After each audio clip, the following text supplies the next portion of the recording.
Saya sudah berangkat umroh dan bercadar juga, kan ibadah, puasa, tahajud dan seperti orang. Dari situ saya penasaran dan saya mencari Tuhan sendiri. Saya mau ke Bandung, saya mencari gereja. Ada salah satu kontak teman saya yang dia dari Muslim juga, terus dia pindah ke Kristen. Akhirnya saya nanya, Kak, mohon maaf saya mau tanya kalau ibadah orang Kristen itu seperti apa? Dia berusaha mencari Tuhan sendiri dan datang dan bertanya pada seorang yang salah, yaitu pada temannya yang beragama Katolik. Ya, pantas saja dia menjadi murtadnya. Jikalau Anda kurang faham dalam ilmu agama, maka bertanyalah pada ahlinya. Fas'alu ahlaz zikri in kuntum la ta'lamun.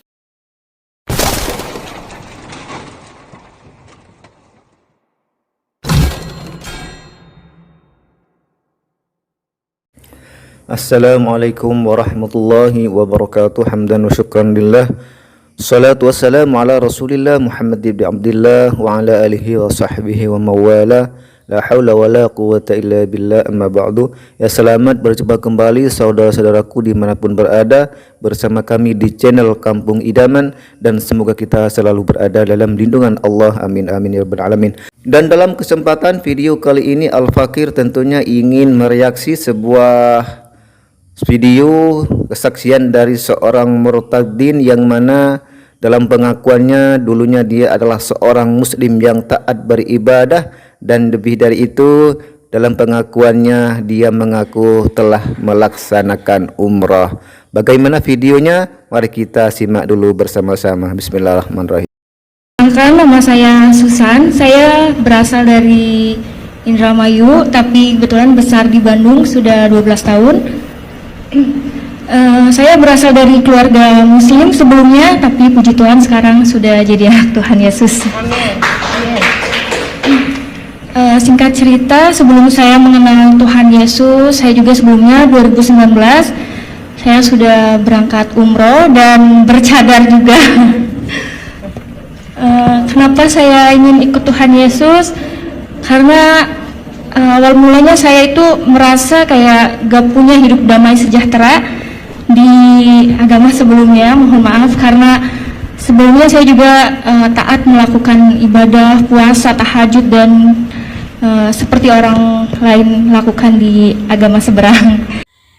Ya, saudara-saudaraku, dalam pernyataannya dia mengaku dulunya adalah seorang muslim yang taat beribadah, berpuasa, sholat tahajud. Bahkan dia menyatakan pernah umroh dan memakai cadar sebelum dia menjadi murtadin. Akan tetapi dia katanya meskipun rajin beribadah, dia tidak sama sekali merasakan ketenangan dalam hidupnya. Baiklah saudaraku, di sini saya tidak bisa mengatakan bahwa kesaksian murtadin ini adalah kesaksian palsu. Namun di sini kita sudah bisa menganalisis dengan apa yang telah dinyatakan dalam persaksian murtadin ini. Jikalau memang dia dulunya adalah seorang muslim yang taat beribadah kepada Allah, apakah ibadah yang dia kerjakan sesuai dengan tuntunan syariat dan niat yang tulus hanya semata-mata mencari ridha Allah dan rahmatnya sebagai bentuk ketakwaan kepadanya? Kalau ibadah dia sudah berada di luar standar tersebut, maka jangan harap mendapat ketenangan dan kedamaian di dalam hidupnya.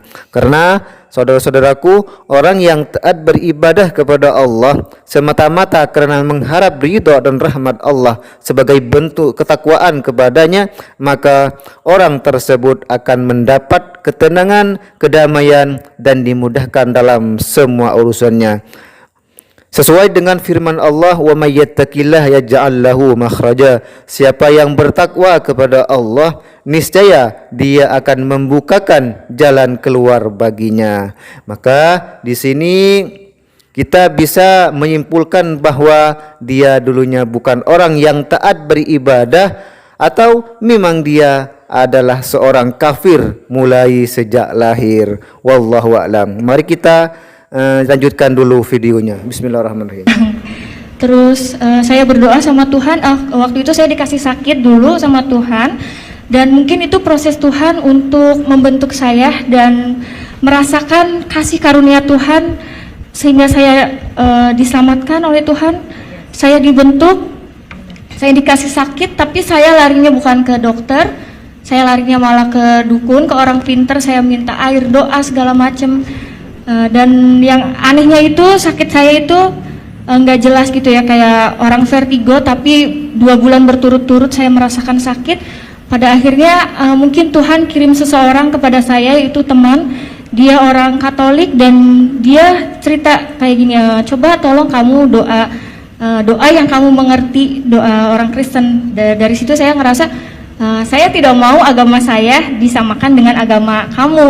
Agama saya, agama kamu, agama kamu. Di situ saya marah dan nggak tahu kenapa semenjak pas dari situ saya kepikiran gitu.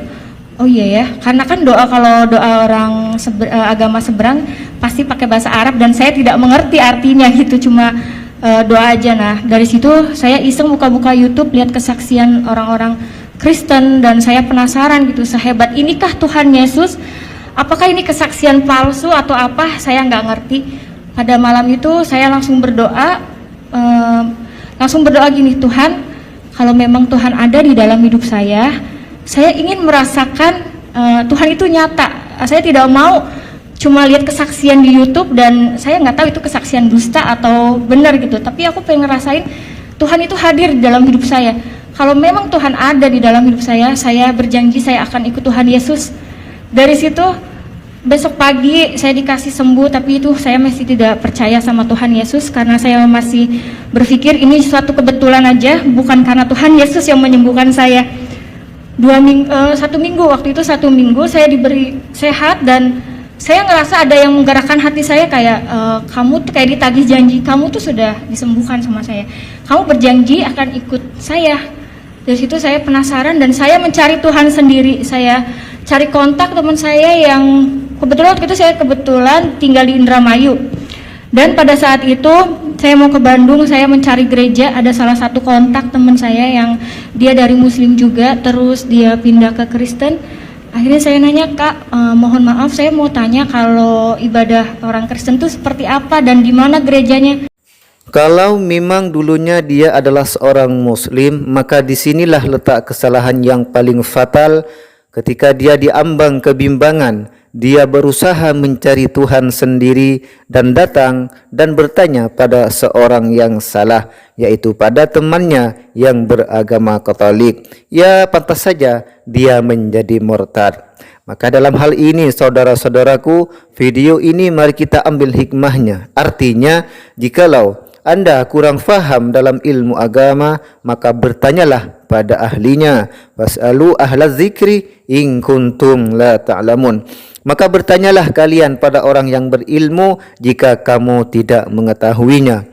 Inilah prinsip pokok ajaran Al-Quran yang jelas, yang memiliki pengaruh yang besar dalam meluruskan perjalanan manusia menuju Allah, serta mengetahui apa yang samar atau bermasalah baginya dalam urusan agamanya.